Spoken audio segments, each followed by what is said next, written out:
Hello everyone and welcome back to the channel. It's Greg from Wint Audio Video coming to you with another great video showcasing vintage audio receivers. All right, thanks for joining me today. On the workbench we have a beautiful Sansui G-7000 receiver. These were built in Japan from 1978 through 1979. So kind of towards the end of the monster receiver era before things kind of started changing in the 80s. These are highly sought after receivers, known for their clean sound and their powerful amplifier section. This one came to me with a complaint of one channel fuzzy, and just to kind of check it out and go through it, make sure everything's working well. And I did find that the one channel was a little fuzzy and distorted. You could also get some scratchiness as you rotated the controls and switches up front. So a good servicing of all the controls and switches with a variety of cleaners, deoxidizers, and lubricators took care of the main symptom. It also had very poor reception on the tuner and a real scratchiness to the tuner. So I had to service the tuner and do a little touch-up alignment on the FM circuit. Got that working well, cleaned it all up inside and out, and did the bias and DC offset in the amplifier circuit. Make sure it's in good shape, did a good burn-in test, and it's back up and running.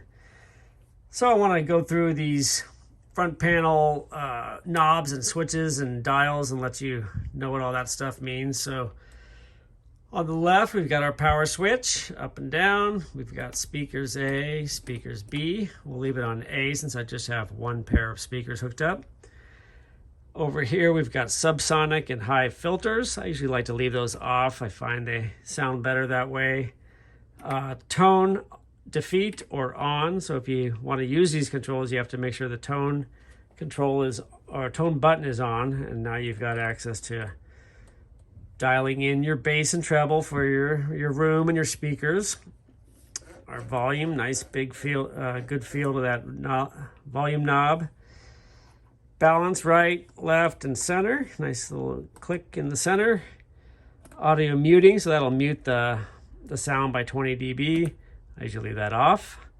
Loudness, off and on. I like to leave that on. I find it gives it a nice extra punch to the bass and the treble. Here's our tuning for tuning in your FM stations or AM. FM muting, off and on. So if that's on, when you're tuning between stations, you won't get the scratchiness. You'll just get silence until it actually locks onto a channel. And then mode button is for stereo or mono. I want to leave that out for stereo. Here's our input selector going from auxiliary on the left to phono 2, then phono 1, FM stereo or FM auto, and then AM. Dolby FM de-emphasis, we're going to leave that off. They're not really broadcasting Dolby FM anymore. Tape monitor 1, so the in is tape, out is source. Tape 2. Four channel noise reduction adapter. That would be if you had a 4-channel adapter or a Dolby noise reduction adapter hooked into the back. You could also probably run an equalizer through that and leave that on. We'll leave that off for now. And then here's our mic mixing level. If you hook up a mic here, you can mix in the sound from the microphone and sing along with the music if you'd like. So that's it for the front panel. We'll flip it around back and let you take a look at the jacks and hookups in the back. And then we'll do a listening test.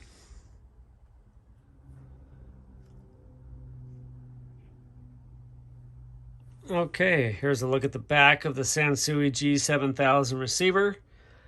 Let's start over here. On the right, you got your little label. It tells you the model and specs.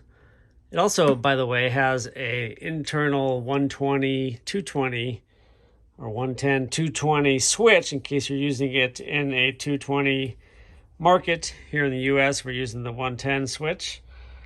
Starting over here, we've got our speakers A system, left and right. Speakers B, left and right. Obviously, you want to match your red and your black to your positive and negative on the back of your speakers.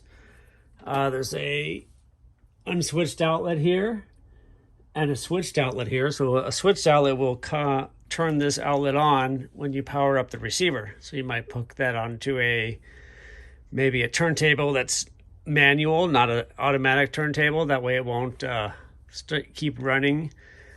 Or a tape deck, whatever device you want to be switched when the power comes on. Power cord right there. This is a big heat sink to dissipate the heat from the output circuit. Here is an AM antenna, internal built-in AM antenna. Here's an external AM hookup here. And then here's our FM 300 ohm and 75 ohm hookups. Let's get this out of the way, actually. Down here, we've got phono 1 input. Phono 2 is right here. It's actually capped off to avoid a hum coming through from that input. And then auxiliary input is here. Over here is that 4-channel noise reduction input and output here. So if you had that device, it could go there. Here's tape 1. Play is your input. Record is your output. And here's tape 2. Play and record. And then it's left along the top and right along the bottom on both of these. This is a DIN plug for tape 2. If you had a DIN connection going to your tape deck, you can plug it directly there. So that's the back. Pretty exciting. Let's go ahead and flip it around. We'll do a listening test and then we'll wrap up this video. Okay, so there's the back. Let's go ahead and fire it up. You'll see it lights up the lights. You'll hear that initial relay. And then you'll hear a second relay that engages the amplifier circuit. If you don't get the second relay, you're not going to get any sound. At that point, you probably want to have the receiver serviced. But let's go ahead and tune to a station, turn it up. Eventually, there was an announcement that the two sides I had a feeling there wouldn't be any music. I don't get a lot of reception down here, and we probably won't be able to get much else.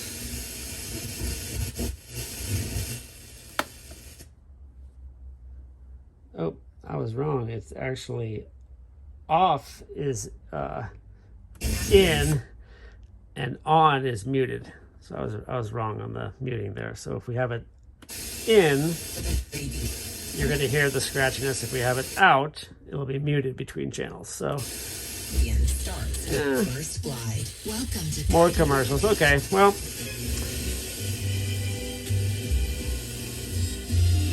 not much to listen to on FM anyway. I know most people are either doing vinyl or maybe hooking up an iPod or a Bluetooth adapter or your Sonos or something else to these old vintage receivers to make them a little more modern for today's music choices. So if we go ahead and flip it to auxiliary, I'll get something fired up.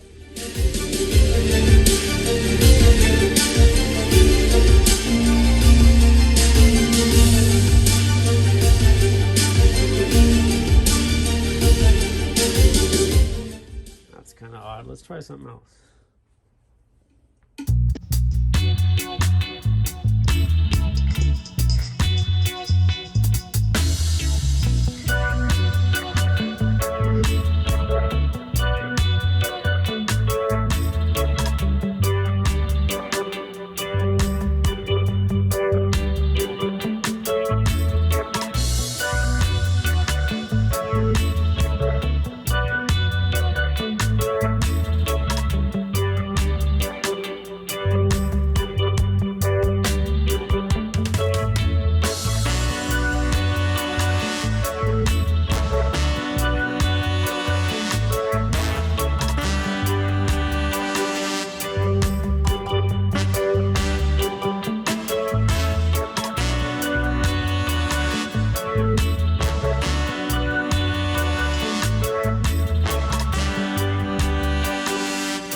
feel to it. If you have good speakers or headphones, you should really hear that. You can also test the phono circuit because I have my inverse RIAA converter hooked up, so I can play the same source on the phono to test out the phono circuit.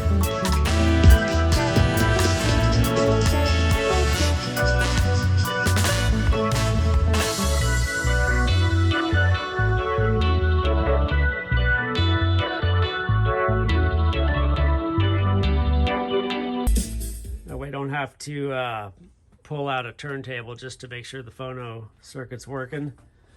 Let's try one more song.